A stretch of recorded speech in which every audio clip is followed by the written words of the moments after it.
श्री गुरु वैष्णवांश्च श्रीरूपा साग्रजातः सहगना रघुनाथं नितां सजीवां साद्वैतं सावधूतं परिजनसहितं श्रीकृष्ण चैतन्य देवं श्रीराधा कृष्ण पादनं सहगन ललिता विशाखान्वितां च नारायणं नमस्कृत्य नरं चैव नरोत्तमः देवी सरस्वती व्यासो ततो जयमुदीरयेत्। नमो यज्ञानमतिमिरन्धस्य ज्ञानं जनशलाकया चक्षुरुन्मीलितं येन तस्मै श्रीगुरुवे नमो नमः। नमो ध्यानमूलं गुरुमूर्तिपूजामूलं गुरुपद मन्त्रमूलं गुरुवाक्यं मोक्षमूलं श्रीगुरुकृपा। नमो कृष्णाय वासुदेवाय हराय परमात्मने प्रणतक्लेशनाशाय गोविन्दाय नमो नमः। नमो हे कृष्ण करुणा सिन्धु दीनबन्धु जगत्पथे गोपेश गोपिका कांत राधाकांत नमस्ते। नाम तप्त कांचन गौरांगी राधे वृंदावनेश्वरी वृषभानुसुते देवी प्रणनामि हरिप्रिये। नमो पंचतत्त्वयात्मकं कृष्ण भक्ता स्वरूपतकं भक्तावतार भक्तखं नमामि भक्ति शक्तिकं। नमो नीलाचल निवासाय नित्याय परमात्मने बलभद्राय सुभद्राभ्यां श्री जगन्नाथाय ते नमो नमः।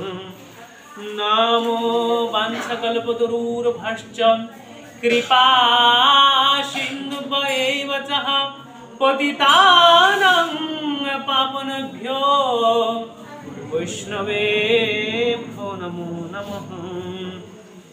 नमो गौरवे गौरवचन्द्राय राधिकाय स्तदलये कृष्णाय कृष्णभक्ताय श्रीतद्भक्ताय नमो नमः। नमो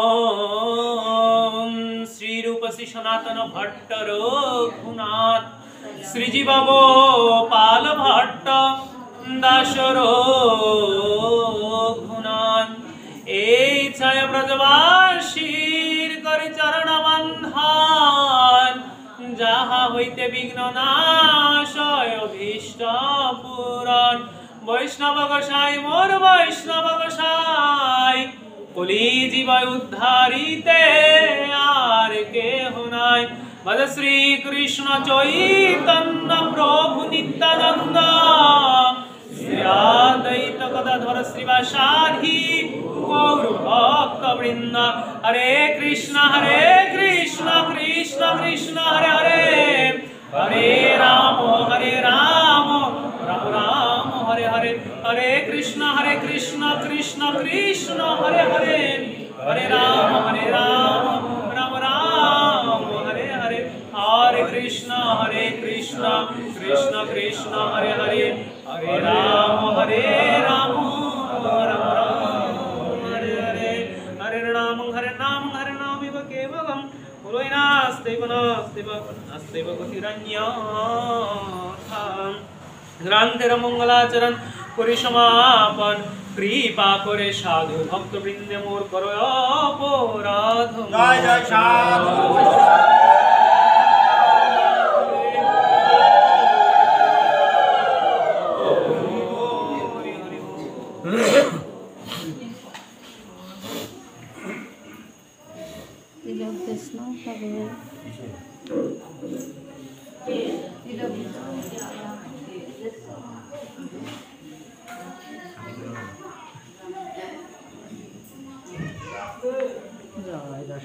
জয় জয় সাধু।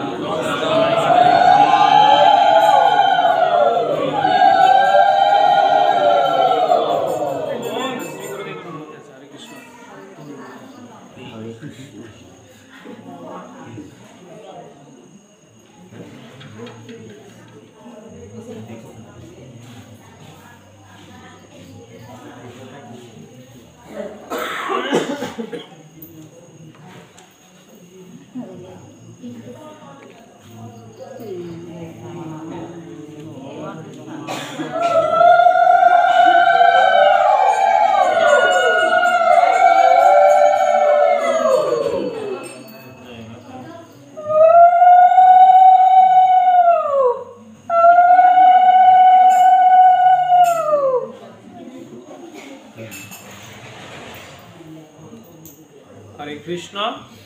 শুধু ভক্ত সজ্জন, শুধু কৃষ্ণ কথামৃত পিপাসু ভক্তগণ, আমরা গত দিবসে শ্রীমদ্ ভাগবতের নবম স্কন্ধের প্রথম অধ্যায়ে ইলা দেবীর যে জন্ম, ইলা দেবীর উপাখ্যান সম্বন্ধে জেনেছি, যেখানে তিনি তার আবির্ভূত হওয়ার জন্য পিতা মাতা দুইজনে বর প্রার্থনা করেছিলেন মা বাবার কাছে, মিত্র বরুণ দেবের কাছে।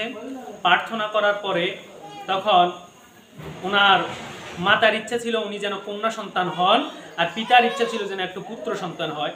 যার কারণে ব্রহ্মর্ষি আবার কি করেন, প্রার্থনা করেন যে আমি একজন মুনি ঋষিবর, আমার বাক্যটা যেন, আমার হেন বাক্যটা যেন কখনো লঙ্ঘন না হয়, বৃথা না হয়। তার জন্য কি করলেন, তিনি পুনরায় আবার যজ্ঞ আহ্বান করে শ্রীহরি সাধনা করে তিনি সেই আবার ওনার নিকটে পুত্র সন্তানের প্রার্থনা করেছেন। যার কারণে রাজা সুদ্ধন্ম পুত্র রূপে জন্ম নেয় এবং তিনি বনে যখন অজান্তে গমন করেন, যেখানে আমার দেবাদিদেব মহাদেব এবং শ্রী পার্বতী দেবী মিলিত অবস্থায় ছিলেন, সে বনে যখন গমন করেন অসাবধানতার বশে, যার কারণে সেখানে একটা বনে একটা ওনাদের অভিশাপ ছিল যে নরে বনে প্রবেশ করবে তিনি নারী রূপে হয়ে যাবেন। যার কারণে সে সূর্য বংশ থেকে চন্দ্র বংশের যেভাবে বংশাঙ্কুর হয়, গতকাল এই পরিচ্ছেদে শ্রীমদ্ ভাগবতের নবম স্কন্ধের প্রথম পরিচ্ছেদ ছিল, সেটাই প্রথম অধ্যায়। আজকে শ্রীমদ্ ভাগবতের নবম স্কন্ধে দ্বিতীয় অধ্যায়ে, প্রথম অধ্যায়ের দ্বিতীয় পরিচ্ছেদ রাজা পৃষধ্বয়ের উপাখ্যান রয়েছে। তো আসলে এই সকল পরিচ্ছেদগুলো আমাদের অনেকজনের মানে পাঠ হয় না, বা আমাদের অন্তত আমরা এখানে যে অনেক মহতের কথা রয়েছে সেটা অনেক সময় আমরা যে পাঠের সেগুলো কথাগুলো আমরা জানতে পারি। তো রাজা পৃষধ্বয়ের উপাখ্যানে, রাজা পৃষধ্বয় একজন রাজকুমার ছিলেন। ওনার শৈশবকাল থেকে গুরুদেবের প্রতি একটা ভক্তি সম্পূর্ণ ছিল। তার মনের ইচ্ছা ছিল যে তিনি শিশুকালে বিদ্যা শিক্ষা লাভের জন্য একজন গুরুদেবের কাছে শরণাগত হবেন এবং গুরুদেবের কাছে শরণাগত হয়ে গুরুদেবের কাছ থেকে বিদ্যা শিক্ষা লাভ করবেন। এখন রাজকুমার যিনি রাজার পুত্র, তার তো অভাবের কিছু নাই, ধন রত্ন ভাণ্ডার প্রজা এমনকি তার অভাব, কিন্তু তিনি উপলব্ধি করতে পারলেন যে তার একটা অভাব রয়েছে। সে অভাবটা হলো বিদ্যা শিক্ষার। আসলে পৃথিবীতে যদি আপনার বিদ্যা জ্ঞান যদি না থাকে, তাহলে আপনার চোখ থাকিত সবকিছু অন্ধকারে নিমজ্জিত। তার জন্য তিনি এখানে বলেছেন যে বিদ্যা রত্ন সম ধন নাইক কথায়, সে ধনে আমি হে ধনী করিব তোমায়। যে বিদ্যার মতো রত্ন ধন আর কিছু নাই, সে ধনে আমি ধনী হইতে চাই, যে বিদ্যা জ্ঞান অর্জন করার জন্য। তো বহুদিকে তিনি খুঁজতে আরম্ভ শুরু করলেন, চারিদিকে অনুসন্ধান করলেন কোথায় তিনি বিদ্যা শিক্ষা অর্জন করতে পারবেন। শৈশবকাল থেকে তিনি ঘুরতে ঘুরতে ঘুরতে ঘুরতে অনেক দিকে অনুসন্ধান খোঁজ করলেন। তো খোঁজ করতে করতে এক পর্যায়ে আপনার একজন ঋষিবরের দেখা সাক্ষাৎ পাইলেন, যার কাছে তিনি শৈশবকালে বিদ্যা শিক্ষা অর্জন করবেন। ভালো কথা, বেশ। তো তখন গুরুর কাছে যখন যান, গুরুদেব তাকে বলে যে বিদ্যা শিক্ষা করতে হলে আগে প্রথমত গুরু পদে তোমার ভক্তির প্রয়োজন আছে। কারণ গুরু বাক্যে যদি তোমার নিষ্ঠা ভক্তি না আসে, তাহলে আমি তোমাকে যে শিক্ষা দিব, যে জ্ঞান দিব, সেই জ্ঞানগুলো তোমার অন্তরে প্রবেশ করবে না। তাই আগে তোমাকে আমাকে প্রতি গুরুর প্রতি গুরুকে আগে নিষ্ঠা ভক্তিপূর্ণ মনটা তোমাকে দিতে হবে। যদি সেটা আমাকে ভক্তিপূর্ণ মনটা দিতে পারো, তাহলে আমি তোমাকে জ্ঞান শিক্ষা বিদ্যা শিক্ষা তোমাকে অর্পণ করব। বেশ ভালো কথা। এর পরবর্তীতে তোমার কাছে আমি আরেকটা জিনিস চাই, সেটা হচ্ছে তুমি সৎ আচরণ করবে, সাধু দিকের আচরণ করবে। আমি তোমাকে যে সকল পদ্ধতি জ্ঞান শিক্ষা তোমাকে দিব, প্রতিটা নিয়মগুলো কিন্তু তোমাকে যথোপযুক্তভাবে পালন করতে হবে। তুমি এটা যদি শর্টকাট কোনো নিয়ম চাও, সেটা কোনো শর্টকাট নিয়ম আমার কাছে নাই। তুমি সৎ আচরণ করতে হবে তার জন্য, এবং আমি তোমাকে যে বাক্য দিব, প্রতিজ্ঞা যাহা করব, সেই প্রতিজ্ঞাগুলোকে তোমাকে পালন করতে হবে। বেশ ভালো কথা। তখন রাজা রাজকুমার পিশদ্ধ এই সকল বচন শুনি বলছেন যে গুরুদেব, আমি আজকে আপনার শরণাগত, আপনার কাছে দয়া প্রার্থনায় আসছি। আপনি কৃপা করে আমাকে যে সকল অভয় দান করবেন, যে সকল শিক্ষা দান করবেন, আমি সে সকল শিক্ষা নেওয়ার জন্য প্রস্তুত আছি। যে সকল বাক্য দিবেন, সে সকল বাক্য পালন করার জন্য প্রস্তুত। বেশ ভালো কথা। তখন বললেন, অভয় যে আজ্ঞা করিবে তুমি করিব পালন, বিমুখ হইলে কোথায় পাব বিদ্যা ধন। যে যদি আমি যদি বিমুক্ত হয়ে যাই, তোমার কথায় যদি আমি না শুনি, তাহলে আমি বিদ্যারূপ ধনটা কোথায় পাবো। তো তখন গুরু তখন চিন্তা করলো, কুমারের শুনিবানি গুরু মহাশয় করিলেন তারে একই আজ্ঞা সুনিষ্ঠ। বেশ, তুমি যখন আমার কথাগুলোতে রাজি হয়েছ, বাক্য পালনে সদা সচেষ্ট হয়েছ, এবার তাহলে আমি তোমাকে যে আজ্ঞা পালন আদেশ করব, সেই আজ্ঞা তোমাকে পালন করতে হবে। দেখেন, ছিল রাজকুমার, রাজভবনে থাকতো, এখন আসছে গুরুর আশ্রমে। নাই কোনো ভালো কোনো শয়নের কোনো অবস্থা, নাই কোনো ভালো কোনো আহারের প্রস্তুতের অবস্থা, যেখানে রাজভবনে রাজভোগ গ্রহণ করত। আর এখন গুরুর বাড়িতে আসছে, সেখানে যাহা গুরুদেবের ফল মূল বা অন্ন আদি যাহা শাক তরুলতা অন্ন যাহা প্রসাদ হিসাবে দেয়, সেটাই তাকে গ্রহণ করতে হয়। দেখা গেছে কি, সেখানে আপনার রাজভবনে ঘুমাইতো কোথায়? রাজ সিংহাসনে। এখন গুরুর বাড়িতে আসি কোথায় ঘুমায়? নিচে, অর্থাৎ মাটিতে, ভূমিতে শয্যা যাপন করে। তাহলে এটা আমাদেরকে দেখাইছে যে গুরুর থেকে জ্ঞান অর্জন করতে হলে তো এরকম আমাদের মনটাকে এরকম করতে হবে যে বিষয় ছাড়ি, আমার বিষয় বাসনা, আমি কেমন সুখে ছিলাম, কেরম আরাম আয়েসে ছিলাম, সেটাকে আমি ভাবনা করা যাবে না। আমি আসছি এখানে দৈন্যতা রূপে, আমি এখানে শিখতে আসছি। এখানে আমি কোনো যে আমার রাজ অবিলাস, রাজবিলাস করতে আসি না। বেশ ভালো কথা। তখন গুরুর আজ্ঞা অনুযায়ী গুরু বলল, ঠিক আছে, তাহলে গুরুর বাড়িতে যখন আসছো, গুরুর তো তোমার দায়িত্ব পালন করতে হবে। যে কি, গুরুর বাড়ির পাশে আছে কি একটা গোশালা আছে। এই গোশালাটার মধ্যে অনেকগুলো গাভী আছে। এই গাভীগুলোকে তুমি প্রতিদিন রাত্রি পাহারা দিতে হবে। কারণ কেননা এখানে যতগুলো গাভী আছে, এই গাভীগুলোকে বনের বাঘে কি করে সবসময় আসি আক্রমণ করে, যার কারণে অনেক সময় অনেক গাভীগুলো কষ্ট পায়। তুমি ক্ষত্রিয়র বালক, ক্ষত্রিয় সন্তান, তোমার ভিতরে সেরকম তেজ বুদ্ধি বল রয়েছে। হরে কৃষ্ণ ভক্তগণ। তখন এ কথার অনুযায়ী বেশ রাজার গুরুদেবের বাক্য পালন করতে হবে, কিছু করার নেই। কারণ গুরুদেবের থেকে শিক্ষা লাভ করতে হলে গুরুদেবকে বিনিময়, গুরু যে সেবার কার্য আছে সেটাকে আমার অর্পণ করতে হবে। তো এখন তিনি কি করলেন, প্রতিদিন রাত্রি না ঘুম গিয়ে রাত্রি পাহারা দেওয়া শুরু করলেন, যে কোথায় থেকে বাঘ আসে। একদিন 2 দিন সুন্দরভাবে তিনি কি করলেন, একটা তরবারি নিয়ে বসে রইলেন। উনি রাত্রি জাগতে শুরু করলেন এবং ওনার ভিতরে একটা তেজস্বী বল ছিল। ক্ষত্রিয় পুত্র, রাজ সিংহাসনে সবসময় দেখছে যে পিতারা রণযুদ্ধে যুদ্ধ করে, সবসময় যুদ্ধ বীর্য শাসন করে, যার কারণে তার মনের ভিতরে কখনো ওই যে একটা ভয় আতঙ্ক যেটা, সেটা তার ভিতরে ছিল না। একটা জন্ম থেকে যেমন ভাবে গড়ে উঠেছে, যে জন্ম থেকে সে সাহসটা নিয়ে বড় হয়েছে, এই সাহসের কারণে সে ওই গোশালার দ্বারে পাহারা দেওয়া শুরু করল। বেশ ভালো কথা। এখন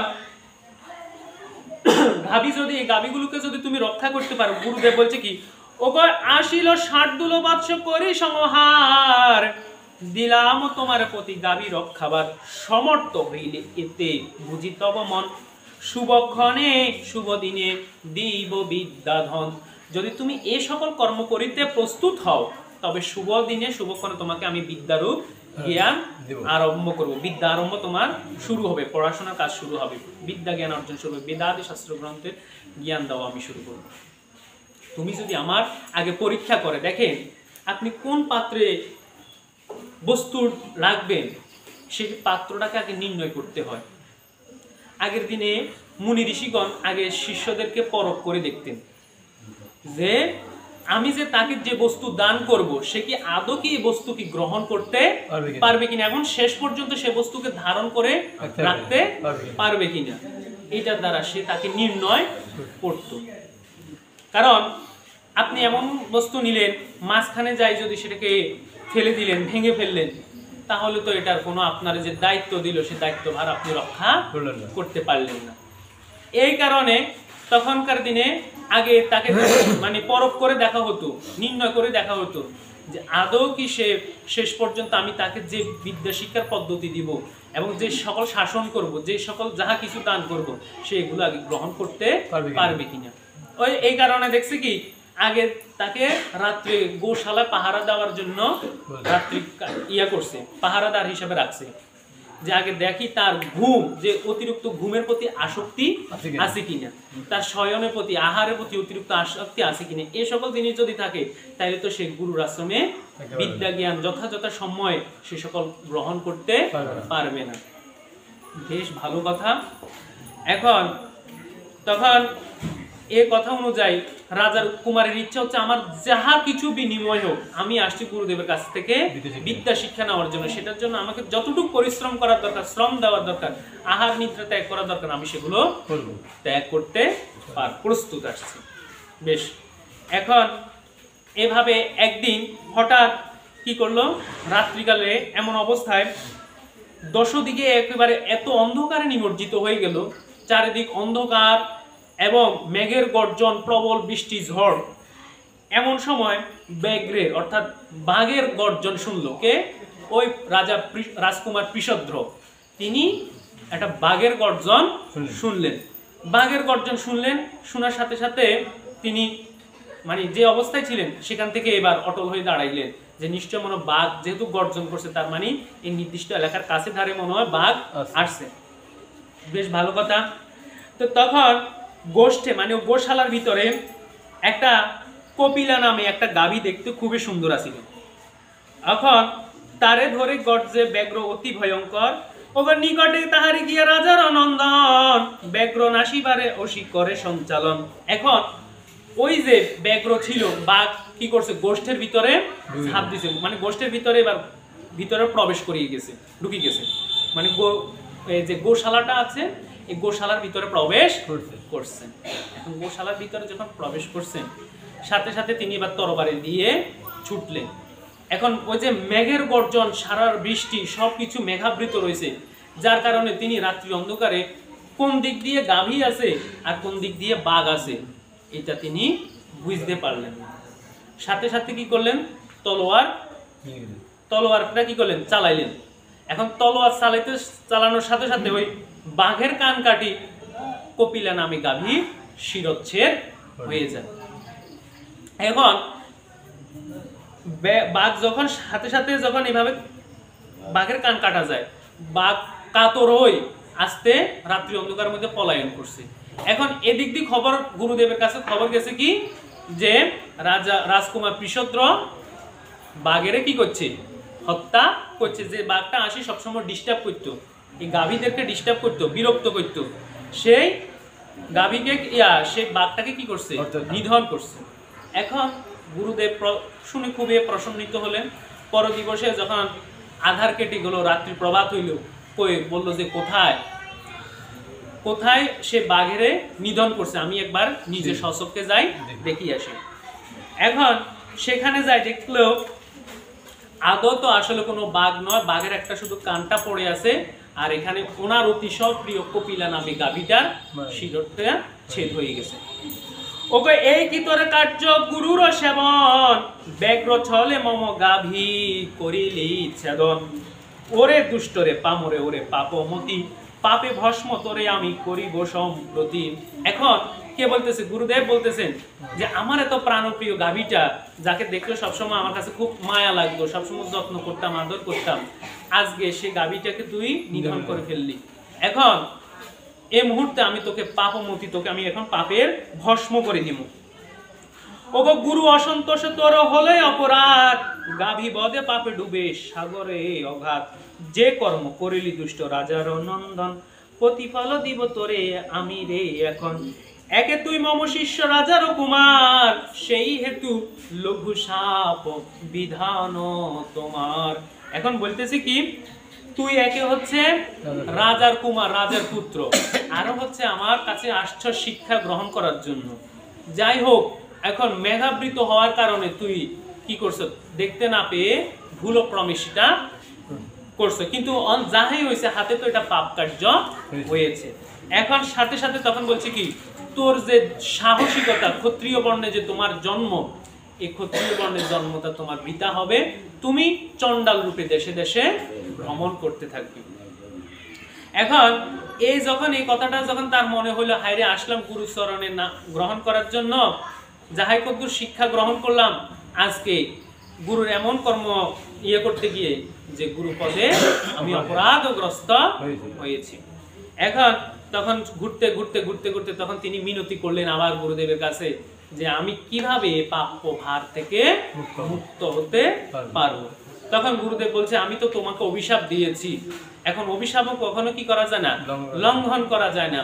তুমি এক কাজ করো, যে তোমাকে যেহেতু চণ্ডালের আমি বলেছি যে চণ্ডাল হয়ে বনে বনে ঘুরবে, তুমি অন্তত হরি সাধনে যাও। যদি হরি একমাত্র হরি নামের দ্বারা, হরি সাধনার দ্বারা যদি একমাত্র তোমার এই পাপ স্খলন হইলে, পরবর্তী জন্মে তুমি আবার আমার কাছ থেকে বিদ্যা শিক্ষা গ্রহণ করতে পারবে।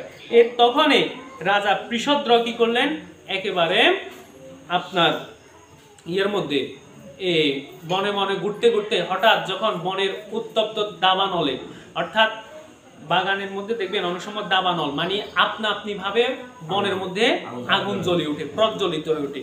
সে বনের পথে দিয়ে হাঁটতে হাঁটতে ওই বনের মধ্যে বিভীষিকা ছিল, এই বিভীষিকাতে তার প্রাণ হারান। এবং পরবর্তী বলছে, ওগো একদিনে দাবানলে ব্যাপিল কানন, মুক্তি লাভ তার তার উৎকণ্ঠিত মন, হৃদয়ে ভাবিয়ে তবে প্রভু নারায়ণ, অনলে পশিয়া দেহ করেন ধারণ। তখন এই অনলের দ্বারা তার দেহটা ক্ষয় হয়ে যায়। পরবর্তী পরজন্মে আবার আসে, সে অগ্নি বৈশ্যায়ন নামে এক ব্রহ্মকুলে তা হইতে জন্মলাভ করিল বিপুল। সে বংশের পরবর্তীতে একজন রাজা আসে পরবর্তী পরিচ্ছেদে, যার নাম ছিল সজ্জাতি। এই সজ্জাতি শ্রীমদ্ ভাগবতে দ্বিতীয় অধ্যায়ের সুকন্যা সুন্দরীর উপাখ্যানের মধ্যে সজ্জাতি রাজা নামে সে তখন পর জন্মে আবার রাজকুলে জন্ম নেয়। একমাত্র ওই গুরুর অভিশাপ থেকে যখন গুরু যখন তাকে অভয় প্রদান করলেন এবং হরিনামের দ্বারা যখন উদ্ধার হলেন, তখন পরবর্তী আবার রাজ বংশে জন্ম নিলেন। এখন জন্ম নেওয়ার পরে তার ওগো কহিলেন সুখদেব শুনো হে রাজন, সজ্জাতি চরিত কথা কলুষ নাশন, অতি জ্ঞানবান রাজা নারায়ণে মন, সুকন্যা নামেতে তারে কন্যা সম্মোহন। এখন পরবর্তী জন্মে এই তার ঘরে একটা সুকন্যা নামে একটা কি হয়, কন্যার জন্ম নেয়।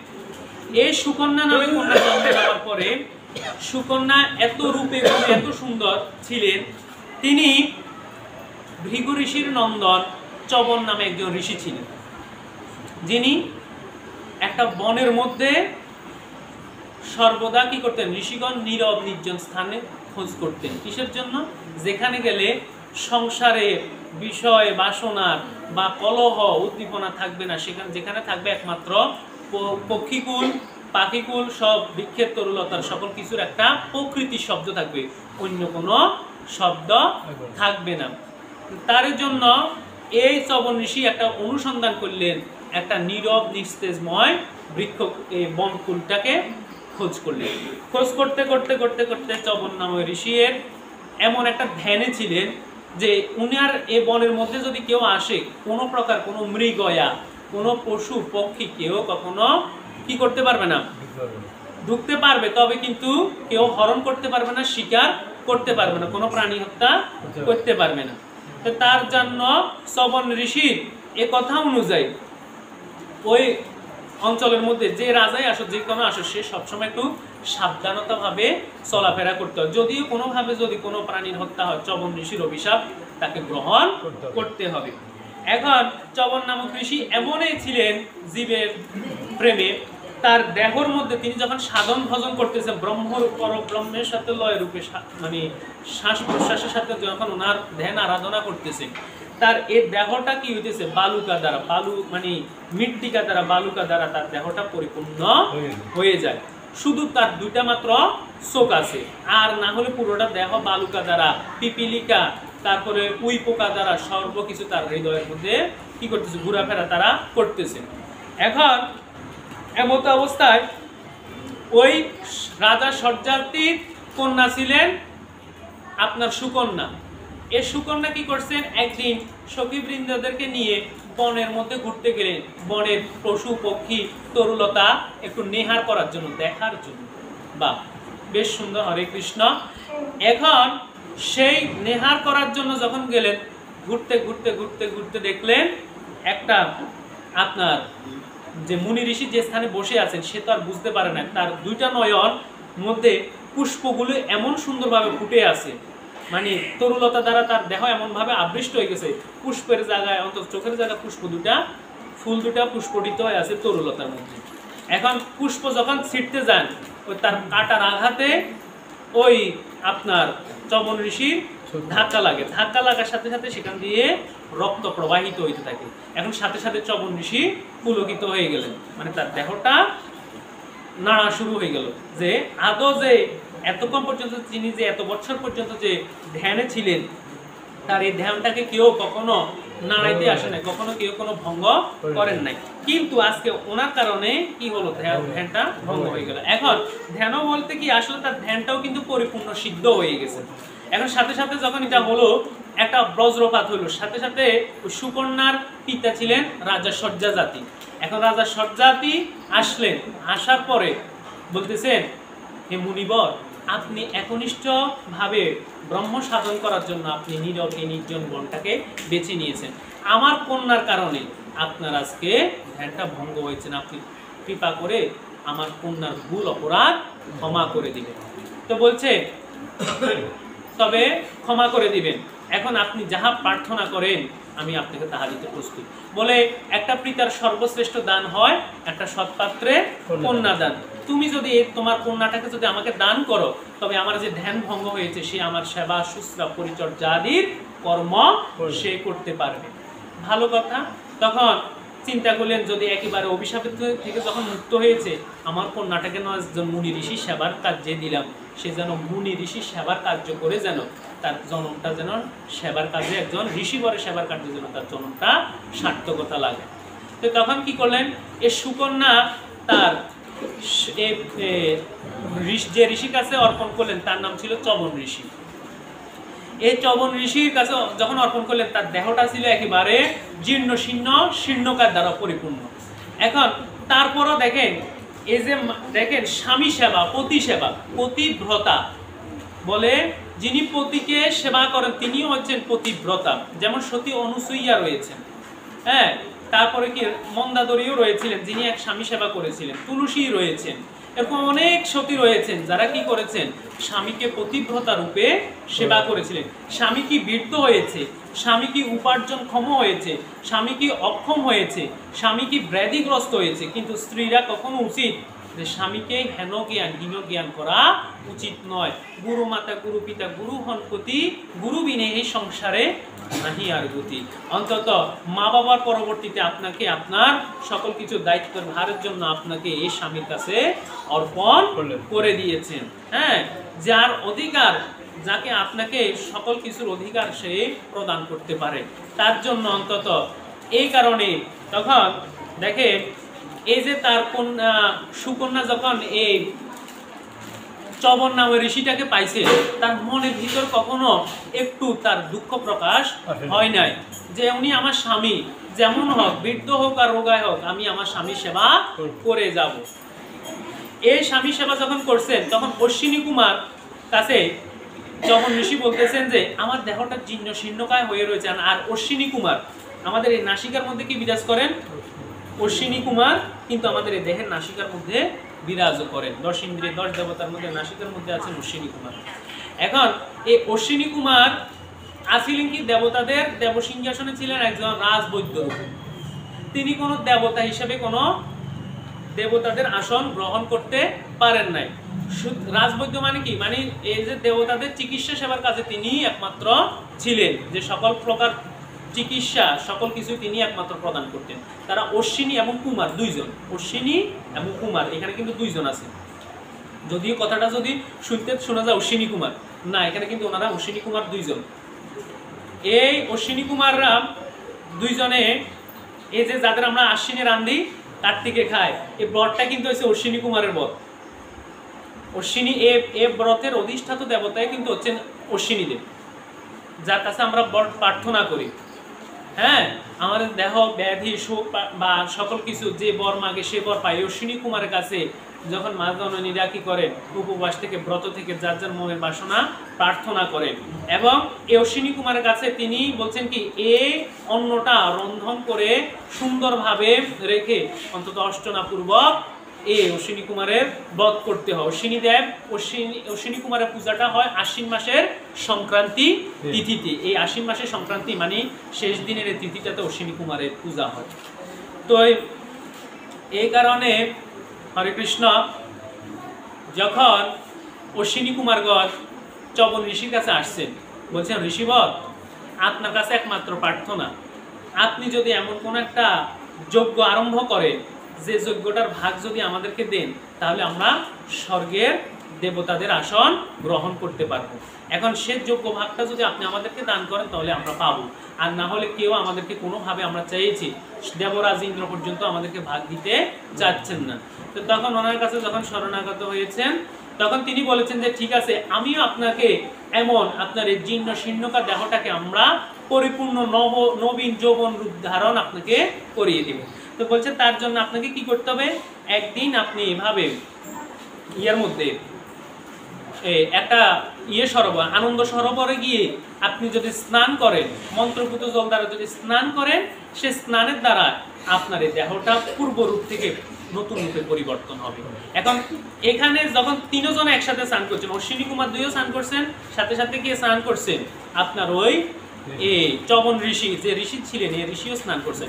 এখন তিনজন স্নান করার পরে তাদের তিনজনের রূপ একরকম হয়ে গেছে। এখন যখন সুকন্যার সামনে গেলেন, দেবী সুকন্যাকে বললেন তুমি তোমার এখান থেকে তোমার স্বামীকে নিরীক্ষণ করো, যে তিনজনে আছে একরকম দেখতে, এখন এই তিনজনের মধ্যে কে তোমার স্বামী, তুমি এটা বের করো। এখন উনি বারবার চিন্তা করতে পারলেন, বলছে ও হে মুনিবর, আমি এক অবলা জাতি, আমার বুদ্ধি জ্ঞান নাই, আমি আমার যিনি আমার স্বামী তিনি বৃদ্ধ হোক, অক্ষম হোক, হোক, তারপরে তিনি আমার স্বামী, তার চরণ তলে তার চরণ স্পর্শ করে আমার সেবা করে যেতে হবে। আর তিনি যদি একমাত্র সন্তুষ্ট হন, আমার গোবিন্দ আমার দেখা গেছে কি সন্তুষ্ট হবেন, কারণ আমার মাতা পিতার পরে ওনার কাছে আমাকে অর্পণ করে দিয়েছেন, আমার পিতা ওনার কাছে আমাকে অর্পণ করে দিয়েছেন। তো তার জন্য কি করলেন, এই স্বামীর কাছে তখন যখন বললেন তুমি আমাকে নিজ গুণে, অশ্বিনী কুমার দ্বয় ছিলেন, ঋষিও ছিলেন, তাদেরকে সবার কাছে মিনতি করে বললেন আপনারা যে হন না কেন আমার স্বামীকে আপনারা নিজ গুণে আমার সামনে প্রকাশ করে দেন। তখন কি করলো, অশ্বিনী কুমার বলছে যে, না, তোমাকে আমরা শুধু একমাত্র নিরীক্ষণ করছি যে তোমার মনের মধ্যে স্বামী ভক্তি আছে কিনা, তোমার ভিতরে পতিব্রতা ভক্তি রয়েছে, পতি সেবা করার মতন ভক্তি তোমার অন্তরে রয়েছে আছে কিনা। এখন দেখলাম যে না, তোমার অন্তরের মধ্যে অবশ্যই ঋষি চবন মুনির জন্য তোমার অত্যন্ত একাগ্রচিত্ত ভক্তি আছে। দেখবেন আমরা যখন বয়স হয়ে যায়, বৃদ্ধ হয়ে যায়, স্বামী যখন বুড়ো হয়ে যায়, একটু ঠেলা করে কথা বলে, হয় না নি? এতে হুনে না, এতে না অনজদি কই, এতে অন হুনে না, এরকম তুচ্ছ তাচ্ছিল্য করি বলে। অসুস্থ অবস্থা হলে অনেক সময় বলে, স্ত্রী স্বামীকে বলে, স্বামী স্ত্রীকে বলে। এটা বলছে শাস্ত্রে, বলছে কারো চাইতে কারো কম নয়, পরিপূর্ণ মন। এখন তারপরও হ্যাঁ, এই জগৎ সংসারে দুইজনে কিন্তু কেউ কাউকে অবহেলা করার মতো নয়, কারণ উভয়কে একজন আরেকজন কাছে অর্পণ করে দিয়ে সুন্দর সংসার করে দিয়েছে একমাত্র শ্রী গুরু গোবিন্দের ভজন ক্রিয়া করার জন্য। সংসারটা মানে শুধু নিজের ভোগ সম্বহরণ করার, তার জন্য সংসার করে নাই। সংসারটা করেছে কি, গৃহে গিয়ে দুইজনে মিলে সাধন ভজন নিত্য ক্রিয়া করার জন্য। কিন্তু আমরা দেখা গেছে কি, ওই আমাদের এই যে আমাদের মায়াময় সংসার, অনিত্য সংসার নিয়ে আমরা ব্যস্ত আছি।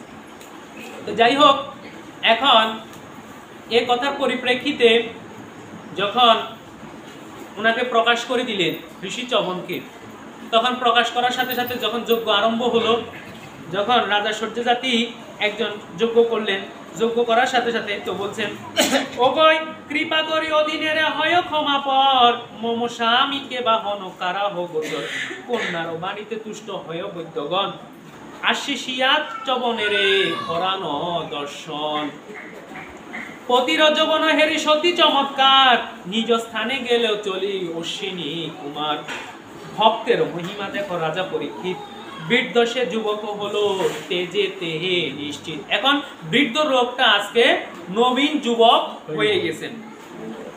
এভাবে কি হলো, তখন একদিন স্বর্গে যখন যজ্ঞ আরম্ভ হলো, এই যজ্ঞ কার্য যখন শুরু হলো, তখন তিনি কি করেন, ঋষি চবনে এই যজ্ঞের যে আহুতি আছে এবং যজ্ঞের আহুতি দেওয়ার শেষে যে যজ্ঞের আহুতি রয়েছে, সেই আহুতির মধ্যে অশ্বিনী কুমার দয়েরকে যখন আহ্বান করেছেন, তখন তারাই এই স্বর্গের মধ্যে দেবতা রূপে অধিষ্ঠিত সিংহাসন পেয়েছেন। এভাবে তারা এই সুকন্যার সুন্দরীর উপাখ্যান রয়েছে। এরপরে আসি আমরা শ্রীমদ্ ভাগবতের ৩য় অধ্যায়, রাজা অম্বরীশ রাজার উপাখ্যান। অম্বরীশ রাজা ছিলেন একজন কৃষ্ণ ভক্ত, একজন বিষ্ণু ভক্ত, একজন রাজা, যার মন ছিল সর্বদা গোবিন্দের চরণে।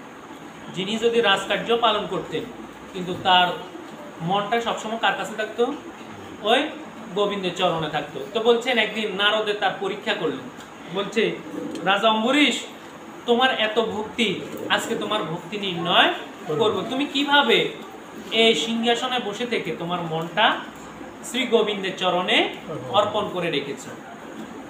তো যখন পরীক্ষা নির্ণয় করার জন্য নারদ কি করলেন, বলতেছে, নারদকে তখন রাজা অম্বরীশ বললেন, বলে, শুনেন, আমি আপনাকে একটা তৈলপূর্ণ বাটি দিলাম, একটা তেলপূর্ণ বাটি দিলাম, আপনি আমার এই রাজপ্রাসাদের, এই রাজভবনের যত কানন সরোবর যাহা আছে সকল কিছু ঘুরে আসবেন। আসার পরে আপনি আমাকে বলতে হবে কোন জায়গায় কি রয়েছে, তবে আবার খেয়াল রাখতে হবে এক ফোঁটা তেলও যেন মাটিতে না পড়ে। তো রাজার বাক্য শুনি দেবর্ষী নারদ কি করলেন, পুরোটা রাজপ্রাসাদ যাহা আছে, কানন সরোবর সব কিছু ঘুরলেন, এবং ঘুরার সময় এত মনোযোগ সহকারে ঘুরলেন যেন এক ফোঁটা তেল যেন কম না হয়, কম যেন না পড়ে। তো তখন আসার পরে রাজা অম্বরীশ বলল যে, রাজা অম্বরীশ, এই দেবর্ষী নারদ, আপনি যে আমার এই রাজপ্রাসাদ ভ্রমণ করলেন, করার পরে আমি এখন আপনার কাছে জানতে চাই যে আমার এই রাজপ্রাসাদে কোথায় কোন পুষ্প কানন দেখেছেন, কোথায় কোন সরোবর দেখেছেন, সেগুলো আমাকে একটু বলুন। এখন দেবর্ষী নারদটি বলল, আমি আপনার রাজপ্রাসাদের কি আছে, সরোবরে কি রয়েছে, পুষ্প কানন, কতটি পুষ্প কানন রয়েছে, কতটি ফুলের বাগান রয়েছে, কতটি ফলের বাগান রয়েছে, আমি তো এগুলো খেয়াল করি নাই, কারণ আপনি আমাকে দায়িত্ব দিয়েছেন কি, এই তৈলপূর্ণ বাটির মধ্যে আমার মনোযোগ রাখতে যেন এক ফোঁটা তেলও যেন মাটিতে না পড়ে। বলছেন, তদ্রুপ আমি যদি ওই রাজ সিংহাসন প্রতিপালন করি, আমি আমার মন প্রাণ একমাত্র নাথ রাধে গোবিন্দের চরণে নিয়ে রেখেছি।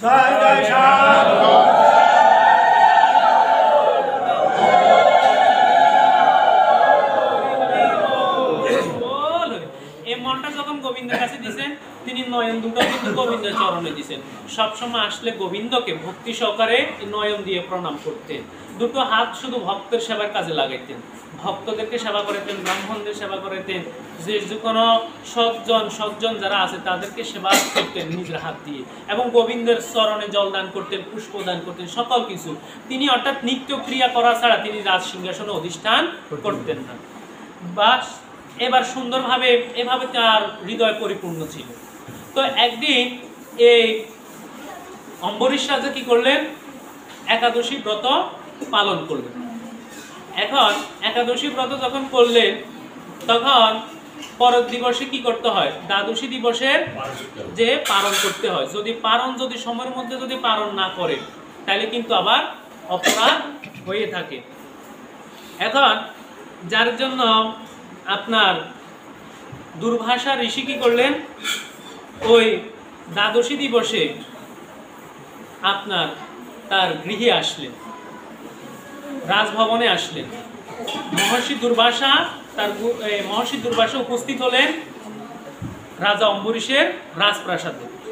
এখন রাজপ্রাসাদে যখন উপস্থিত হইলেন তার কাছে বলতেছেন, তখন তিনি বলতেছেন যে হে ঋষিবর, আজকে আমার এমন সৌভাগ্য যে আপনি আমার পারণ মুহূর্তে আসি দ্বাদশী তিথিতে একজন আপনার মতো মুনিকে ঋষিকে আমি দর্শন করতে পেলাম।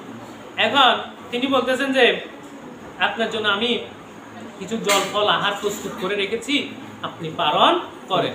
তো তখন দুর্বাসা ঋষি কি করলেন, যে আমি এখনো স্নান আদি সন্ধ্যা আদি কিছুই করি নাই, আমি এখনো স্নান করি নাই, স্নানটা সেরে আসি তারপরে আমি পালন করব। এখন এদিক দিয়ে দুর্বাসা ঋষি ওই স্নান করতে গেছেন সরোবরে, স্নান করে আসতে আসতে আসতে অনেক সময় চলে যাইতেছে। এখান দিয়ে আবার পালনের সময় যদি পালন না করে তাহলে কি হবে, আপনার অপরাধ হবে, অর্থাৎ আপনার এই উপবাসটা কখনো পরিপূর্ণ হবে না, এটার কোনো ফল নাই।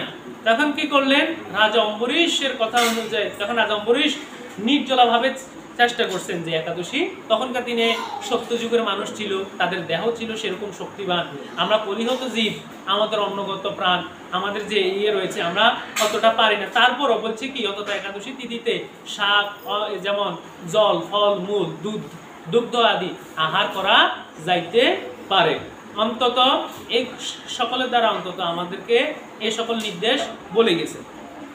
এখন তিনি কি করলেন, ওই জল আহার করে তার এই ব্রতটাকে কি করলেন, জল যাতে আহার করছেন, জলের আহারের দ্বারা কিন্তু তার পালনও হয়েছে ঠিকই, আবার এদিক দিয়ে অতিথি, একজন গৃহের মধ্যে যদি অতিথি আসে, অতিথিদের রাখি কিন্তু আবার কিছু আহার গ্রহণ করা যায় না। তো এখন দুর্বাসা ঋষি তখন সোজা যখন এই রাজপ্রাসাদে, অম্বরীশ রাজার রাজপ্রাসাদে যখন আসছেন, দেখতে পেলেন যে সেখানে অম্বরীশ রাজা জল আহার করে ফেলেছে। এখন সাথে সাথে তিনি বলছেন, তুমি আমারে রেখে পালন করে ফেলেছো। সাথে সাথে তিনি কি করলেন, অভিশাপ দান করলেন। এখন অভিশাপ দান করার সাথে সাথে এমন অভিশাপ যে এই মুহূর্তে আমি এক গণ্ডুষ জল, ওগো ঋষিরে অতিথি হেরি রাজা মহাশয়, গণ্ডুষ ফেলিয়া কোন করিয়া নয়, ধন্য মম মহাব্রত আচরণ, যে হুতুক করাবো আমি তোমারে পালন।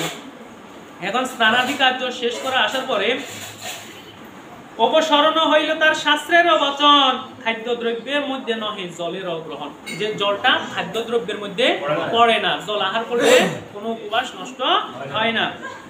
পড়িলে বিপদে ব্রতি রাখিতে পারণে, দ্বাদশীতে সিদ্ধ হবে জলের গ্রহণে। যদি কোনো এমন যদি কোনো নির্জলা অবস্থা হয়, যদি কোনো প্রাণের কোনো ইয়া হয়, বলছে জল গ্রহণ করলে উপবাস নষ্ট হয় না। ওগো জলপানের দোষ নাই হয় কদাচন, অতিথি সৎকার কার্য হবে সুসাধন। গ্রহণ করিয়া যাইতিলেন বদনে, অমুনি দুর্বাসা মুনি, পড়িল নয়নে নিপের করিতে পান দেখি ঋষিবর, ক্রোধবশে কলবরে কাপে থর থর, হেন ক্রোধ রূপে মুনি ধারণ করিয়া করিতে লাগিল নিপ ভীষণ গর্জে। এখন উনি মন থেকে গর্জন শুরু করে দিলেন যে তুমি আমারে রাখি জল আহার করে ফেলেছ, আমি তোমার এই মুহূর্তে অভিশাপ দিলাম। এমন অভিশাপ দিছে যে তুমি এই মুহূর্তে অন্তত তোমার যে পাপ, যে পুণ্য যাহা কিছু অর্জন করছে সকল কিছু বিনাশ হবে। এবং আরো বলছি কি, মন্ত্রভূত করি জটা করিল ক্ষেপণ, অগ্নিময় এক মূর্তি তাহে প্রকাশন। অতঃপর এক মূর্তি খড়গ হস্তে করি, আসিল গ্রাসিতে নিপে ভীমর উপদরে। এখন সাথে সাথে ওই দুর্বাসা ঋষি তো উনি একটু উগ্রতে যাচ্ছিলেন, সাথে সাথে কি করলেন, মাথা থেকে একটা জটা ছিঁড়ে সাথে সাথে মন্ত্রভূত জল দ্বারা বলছেন কি, এই মুহূর্তে একটা বিশাল বড় একটা কি হবে, যে দৈত্য বা রাক্ষস তোমাকে কি করবে, নিধন করবে। এখন গোবিন্দ যার ভক্ত, যে করে হরি চিন্তা, হরি করে তার চিন্তা, তে কি করছেন আপনার রাজা অম্বরীশ গোবিন্দের কাছে বলতেছেন, গোবিন্দ আমি যাহা কিছু আহার করি, যাহা কিছু ইয়ে করি, তোমারে স্মরণ করি, তুমি আমার প্রাণ, তুমি আমার মন, সবকিছুতে তুমি আসো। আমি তোমার কাছে মিনতি জানাই যে এই মুহূর্তে যাহাই আমাকে বধ করুক, যাহা কিছু করুক, আমাদের তাতে কোনো আপত্তি নাই। তোমার কাছে আমি নিধন, আমি সবকিছুই নিবেদন করে রাখছি। আমার পাপ পুণ্য ভালো মন্দ সবকিছুই তুমি নিরীক্ষণ করা মাত্র। তো তখন সাথে সাথে কি করলো, ওই ভগবান অনাথ গোবিন্দ ভক্তের রক্ষা করার জন্য সুদর্শন চক্র ক্ষেপণ করলেন। এই সুদর্শন চক্র ক্ষেপণ করার সাথে সাথে আসে রাক্ষসকে বধ করলেন। বধ করার সাথে সাথে মহর্ষি দুর্বাসার পিছনে এই সুদর্শন চক্র ছুটতে লাগলো। ছুটতে ছুটতে ছুটতে ছুটতে মহর্ষি দুর্বাসা এবার কোনো পথ তুল কিনারা খুঁজে পাইলেন না। যেতে যেতে মর্তে গেলেন, স্বর্গে গেলেন, দেবতাদের কাছে গেলেন, ব্রহ্মার কাছে গেলেন। ব্রহ্মার কাছে বলতেছে যে ব্রহ্মাদেব আপনি আমাকে রক্ষা করেন, আপনি যদি আমাকে রক্ষা না করতে পারেন তাহলে আমি রক্ষা পাবো। বলছে এখন আমি ধ্যানমগ্ন অবস্থায় আছি, আমি তোমাকে রক্ষা করতে পারবো না।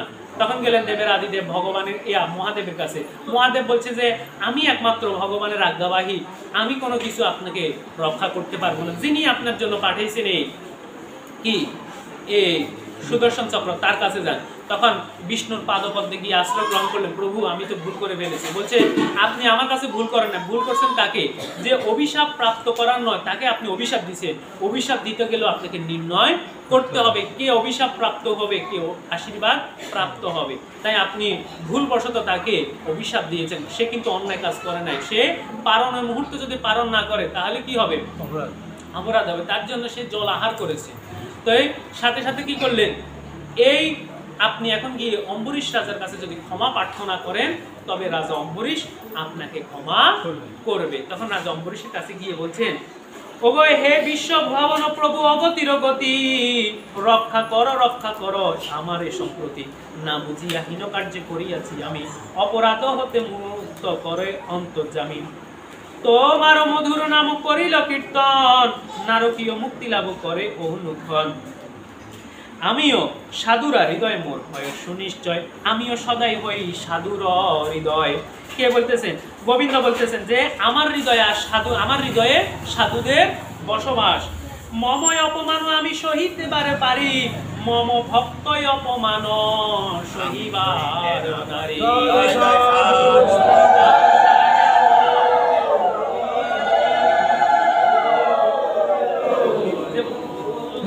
ভগবান বলছেন যে আমি আমার প্রাণ অপেক্ষা আমার ভক্ত, আমি হতে আমার ভক্ত, আমার নাম বড়, নাম হইতে আমি হতে আমার ভক্ত বড়, ভক্ত হইতে আমার নাম বড়।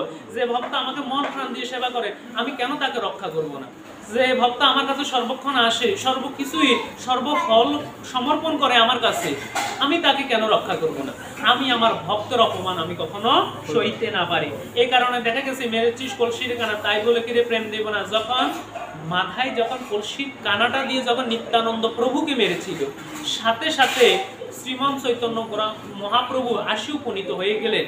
বলছে আমি এই মুহূর্তে আমার ভক্তকে রক্ষা করবো, আমি এই মুহূর্তে সুদর্শন চক্রকে আহ্বান করবো যে তোমার মতো পাপবিষ্ট আমার প্রাণপ্রিয় নিত্যানন্দকে আঘাত করেছো, আমি আমার নিত্যানন্দের আঘাত আমি সইতে পারবো না। তখন প্রভুকে বলছে, প্রভু এই যুগে তুমি আবির্ভূত হয়েছ নাম প্রেম বিলাস করার জন্য, এই যুগে তোমার হাতে অস্ত্র তরবারি শোভা পায় না, তুমি এই মুহূর্তে এই অস্ত্রকে সংবরণ করো। তুমি যদি তাকে প্রেম দিয়ে যদি শিক্ষা না দিতে পারো তাহলে তো তারা প্রেমে মর্ত হবে না, হরির নামের দাহিকা শক্তি প্রকাশ পাবে না। কিভাবে তাদেরকে নামের মুক্তি করবে, কিভাবে নামের মুক্তি তুমি তাদেরকে করবে? তুমি এই মুহূর্তে অস্ত্র সংবরণ করো। তখন সাথে সাথে তিনি কি করলেন, এই সুদর্শন চক্র কি করলেন, আপনার অবগাহন করলেন, সুদর্শন চক্রটাকে আস্তে আস্তে প্রেরণ করে দিলেন। তখন থেকে শ্রী চৈতন্য মহাপ্রভু বলেছেন, ওগয় অক্রোধ পরমানন্দ নিত্যানন্দ রায় অভিমান শূন্য নিতাই নগরে বেড়ায়। বলছে অক্রোধ আমার পরমানন্দ, নিত্যানন্দ প্রভুকে বলছে, যার ভিতরে কোনো ক্রোধ নাই, যার হৃদয়টা পরমানন্দ, নিত্য আনন্দ হয়েছেন, তিনি হয়েছেন কি নিত্যানন্দ। বলছেন ভক্তের অধীনে আমি পরাধীন, তাই ভক্ত জন মোর প্রিয় হয় সর্বদাই। বলছে আমি ভক্তের অধীন হয়ে যাই। আমাকে কেন জানি ভক্ত যখন আমাকে মন প্রাণ দিয়ে সেবা করে, আরাধনা করে, মনের মোহন দিয়ে যখন আমাকে ডাকে, আমি যেন তার হয়ে যায়, সে যেন আমার হয়ে যায়। আমি এবং তার মধ্যে কোনো ভেদাভেদ নাই।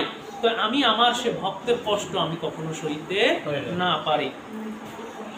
যেই জনলয় কবু আমার শরণ, তারই আমি ত্যাগ নাহি করি কদাচন।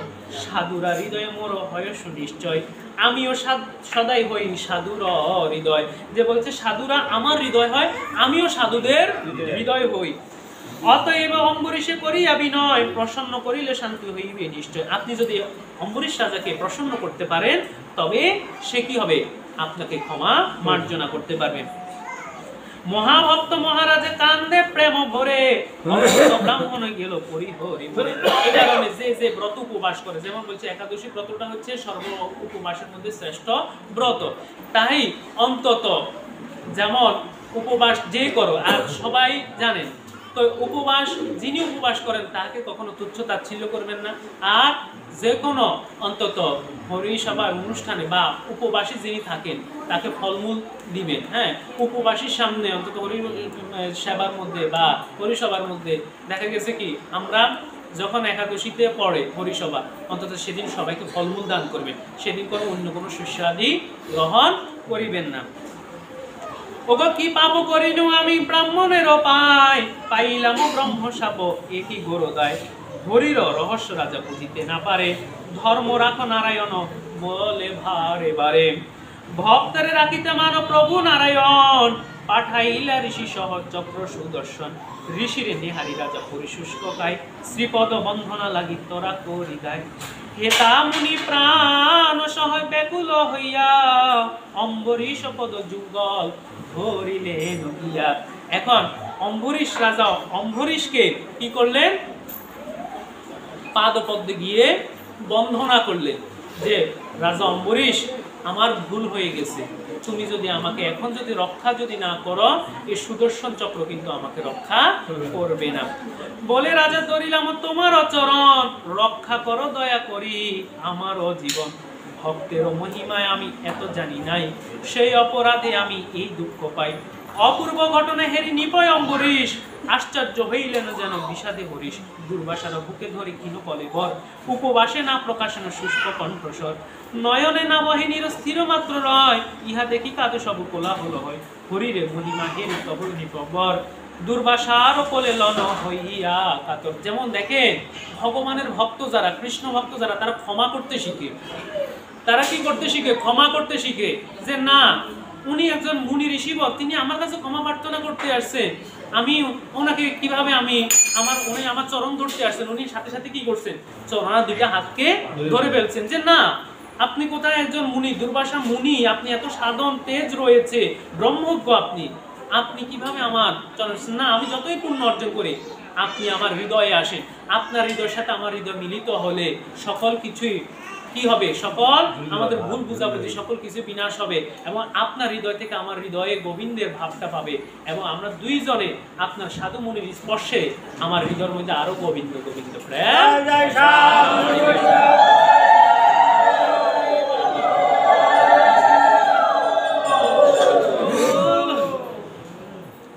ওগই ভগবান চক্র সেই হরি সুদর্শনে, স্তব করে অম্বরীশ ভক্তি যুক্ত মনে। তুমি অগ্নি, তুমি সূর্য, তুমি শশধর, তুমি জল, তুমি ভূমি, তুমি হে অন্তর। সকলের শ্রেষ্ঠ তুমি, সকলের সার, তোমার চরণে আমি করি নমস্কার। অচ্যুতের প্রিয় তুমি, সর্ব অস্ত্র ঘাতি, পৃথিবীর অধীশ্বর ভক্তদের সাথী। যজ্ঞমূর্তি তুমি আর তুমি লোকপাল, সকলের আত্মা তুমি হও চিরকাল। হরির সমর্থ তুমি হও নিবার, দুর্বাসারে রক্ষা তুমি করো এবার, উগো মোর প্রতি তব যদি কিছু কৃপা থাকে তবে রক্ষা করো এই ঋষি দুর্বাসাকে।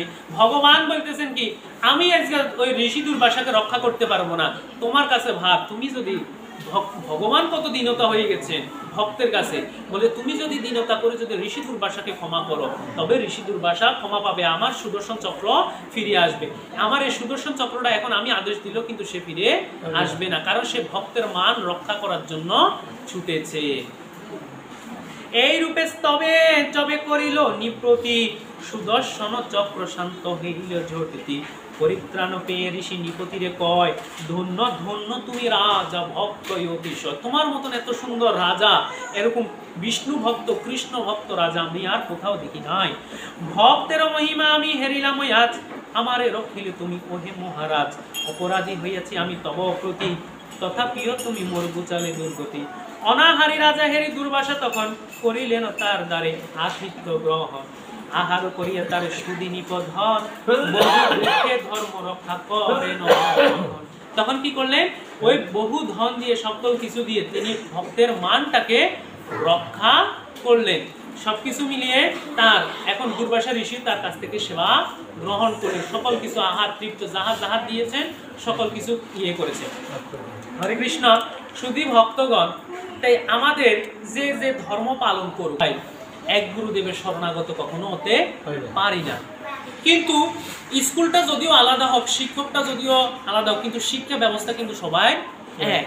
সবাই কিন্তু এসে পরমাত্মাকে পরম অনাদের আদি গোবিন্দকে ডাকতেছেন, জানাইতেছেন, শিখাইতেছেন, ভজন পদ্ধতি জানাইতেছেন।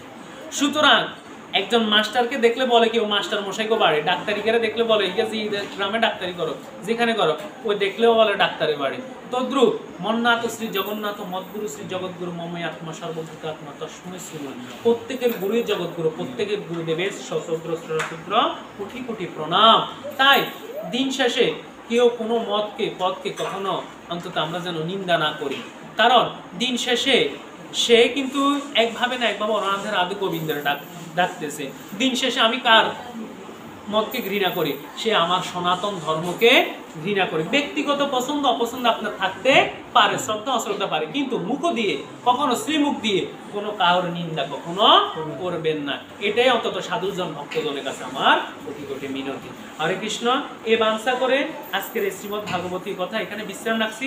পরবর্তী পারিচ্ছেদে গিয়ে আমরা আরো কিছু কৃষ্ণ কথা এবং দশম স্কন্ধে গেলে আমরা শ্রী অনাথের আদি গোবিন্দের লীলামৃত কথাগুলো শ্রবণ করতে পারবো।